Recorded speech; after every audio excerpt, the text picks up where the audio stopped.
Hey, good morning, everybody. This is Beth Wrist. Excuse the hair.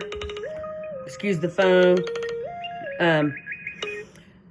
I feel I need to jump right on this, so let's get right into it.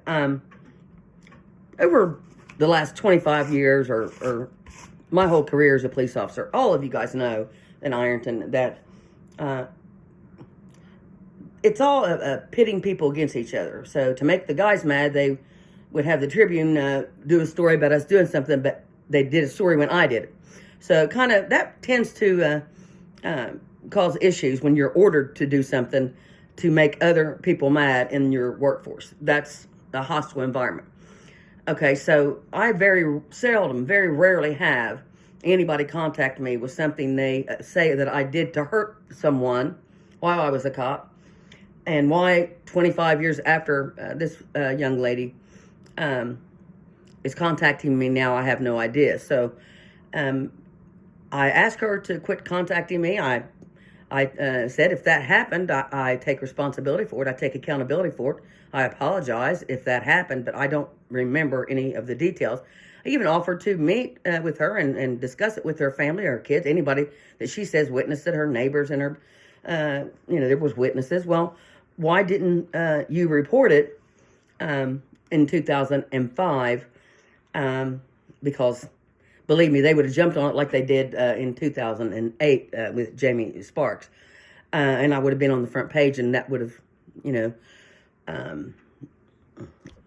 manifested easily for you if I cause you heartache. Everybody that knows me knows I wear my heart on my sleeve, and I tell it like it is. It's a freedom that you will never understand. But I did take accountability for it, even though I don't think I did it or remember doing it. If I did do it, I'm telling everybody I take accountability for it. And I'll be continuing in a video about all the details about that. I just want to get her permission to do this out of respect for her. I want to get her permission to discuss this online. I would love to interview her. But anyway, okay, got that taken care of. Let's talk about In the Know. In the Know is a group here in Ironton that a lot of people flock to. It's got a lot of good information on there. Julia Newkirk takes care of that. She's a very intelligent,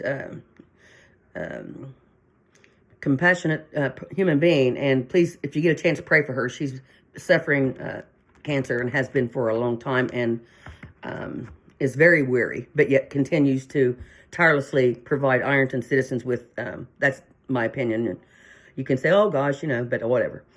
But anyway, there are a couple of people on there, they get so upset. And so this morning early, I posted, everybody takes everything too seriously. Life is hard, period, without everybody arguing over the leader of the free world, so-called free world. I do not, let me get this out there right at the beginning of the year. I do not hate Donald Trump. I make comments about his moral compass.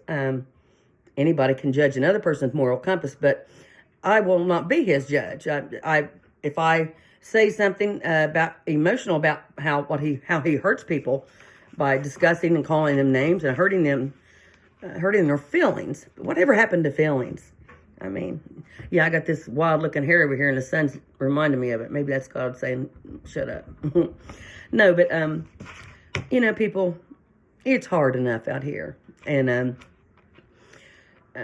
everybody's scraping by and struggling and false hope and doom and gloom and false information and artificial intelligence. And my gosh, I'm glad I was born in the 60s and got to experience life as a child without fear of being abducted or shot at school or anything like that.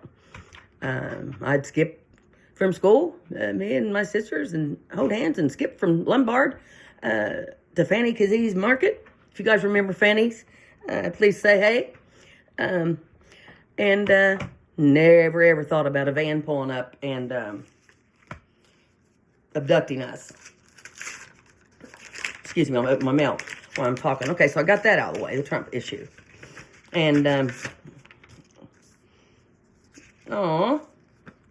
I love getting good mail. We all hate the bills, right? Oh, this is from ASPCA. I'm a member there, and they send you little cards and stuff like that. Okay, anyway, yes, back, on that subject, thank you for the people who said they would reach out and donate to blankets for the dogs at the shelter. The ones that are out in the cold, I'm going to be doing a video on the man in Chesapeake and the humane officer, Drew Artis, on what happened with the dog in Chesapeake at 211, and got some new pictures coming. So neglect is cruelty, okay? And I know I'm skipping around. That's just how I do. If you don't like it, go watch The View or something. Anyway, evidently this poor animal has been on the front porch since it was a puppy with a chain around its neck. And it was, what, 2 degrees? It's been 8 degrees, 11 degrees, 19 degrees. It's a cold, cold winter. It's coldest winter by the news in the last 5 to 10 years. So with that being said, allegedly, apparently, the humane officer, Drew Artis, honey, I don't know what your training was to be an investigator with the coroner's office, and I know what you did to be a humane agent, but I really would like to know your training on how to deal with these animals and the people that are concerned about them, and quit being concerned about your job and your status as being down there at the sheriff's office. If we would up the fines for each cruelty to animal charge to $2,000 or $3,000 and throw 3 days of jail time in there, people might start taking care of their animals. Like Tony Virgin. My dear God, you've got money to take care of those horses? That's neglect. I'm sorry, honey. No, I'm not. I called you out. If you don't want to take care of an animal, don't stick it out on your front porch so you can sleep better at night thinking that it's going to take the brunt of somebody coming to hurt you. How cruel are you?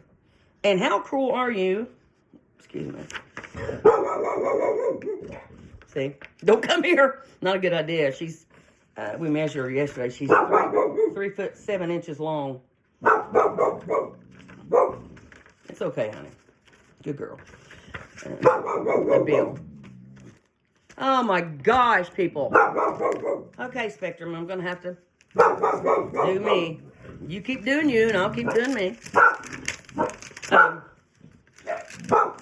Spectrum,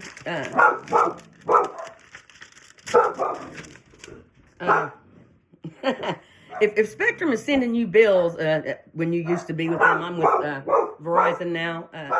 I have Roku and a new TV that's got all kinds of apps on it. But I mean, eventually it ends up being the same. You pay for each app or each Apple TV, Peacock, all that you want to watch. So it really eventually adds up to the same thing. But everybody's always made to feel like we're getting something special when we're not, right? So anyway, now they called me a couple of days ago and wanted me to pay for $174. They said I owed them. And I said, honey, I don't owe you anything. I've been with Verizon for months. Okay, so we went back and forth a little bit, and they turned it into a collection agency, which I don't care. But today, this is how you know these companies don't keep everything in the computer. They don't coincide with their mail. They don't, anyway. So today they're sending me a thing to come back. Experience the fastest, most reliable internet. Well, honey, I've not had to call Verizon but once, and that was to set up, and I've had to call you guys 300 times. So quit with the mail, okay? I'm sure somebody on here knows somebody that works at Spectrum, and you might want to give them a shout-out. Anyway, what was I thinking? What was I saying? Okay, we covered the young lady. Said I broke her, caused her mental torment. And I will get with her today if she's willing to talk, and if I'll interview her, and I'll be glad to listen to something I did wrong. I'll be the first person to take accountability for it, like I told her when I did. So I covered that. I covered Trump. Covered the snow stuff and the roads. Oh, that's a whole nother video. I did mention a little bit about the imaginary salt that Ironton had, and it turns out that the salt pile down here in Hanging Rock, 80 tons of it. 80,000 tons of it was not used on Ironton streets. We did run out. You know why? because we sold that salt to a city in Kentucky. Whose pocket did that money go into? So keep me updated on some of these things. And, if we don't have any salt, the citizens suffer. And if you're sitting up there on the 4th floor and you're making $100,000, you don't care about the little people. It's all about greed, power, and control. When we elect somebody that doesn't have those first three priorities, greed, power, and control, and we elect somebody that has empathy, time to talk to every citizen, time to return calls, time to be concerned about people when something happens. People want to know what's going on. They want to know when it's time to lock the doors and get the kids in. It's that simple. We're not inducing panic. You're telling people the truth. If somebody gets, if Joe shoots Susie down the street, okay, try not to hide it, law enforcement officers. Do better, honey. People want to know. And it's going to take, unfortunately, many casualties if we keep hiding things when somebody dangerous is out there, because somebody's going to get up getting hurt or killed, and then everything's going to come to a screeching halt here, which I don't want anybody to be hurt or killed, but we definitely need to come to a screeching halt. So with that being said, this is Bethris. Have a wonderful day. It's cold. It's 16 degrees here. And once again, good morning. I'm going to put some big old socks on, get me some hot chocolate with the fluff, and get back in bed with my dogs. So everybody have a wonderful day. I'll be back to do many other videos. And thank you guys for being patient when I had COVID and all that stuff. And I appreciate all the support. I really do. And there's so many rabbit holes down there that people not only threaten you with, but they entice you to the edge and will push you down the hole. Everybody's like, I had a book signing over at Broadway Books, and I asked a lady to come in, and I'll reiterate this. I asked a lady to come in, and a lady came in for me to sign her book, and she had her name and address up at the top right corner on a little stamp, and I simply asked her, and I said, what do you have your name and address up here, sweetie? And she goes, oh, I work with all men, and they said they wanted to borrow it. They said that they believed that you were telling the truth, but they wasn't giving that dyke a dime. Well, guys, I'm not concerned about that first book. I'm not concerned about the second, third, or fourth. The only book I'm concerned about is this book, and I'm not holding it upside down, okay? So anybody that wants to call me out for anything, go ahead, honey. I don't care. If you have the balls to contact me and confront me, kudos to you. Kayla, kudos to you, honey. That shows strength. That shows character. But let's all keep our focus on God in these times, and quit with all the nonsense, arguing over politics or arguing because blue and red and donkeys and elephants. Like I've said always, left wing and right wing, left wing and right wing come from the same bird, okay? We're all in this together, so with that being said, I'll talk to you later. God bless. Bethris, Ironton, Ohio.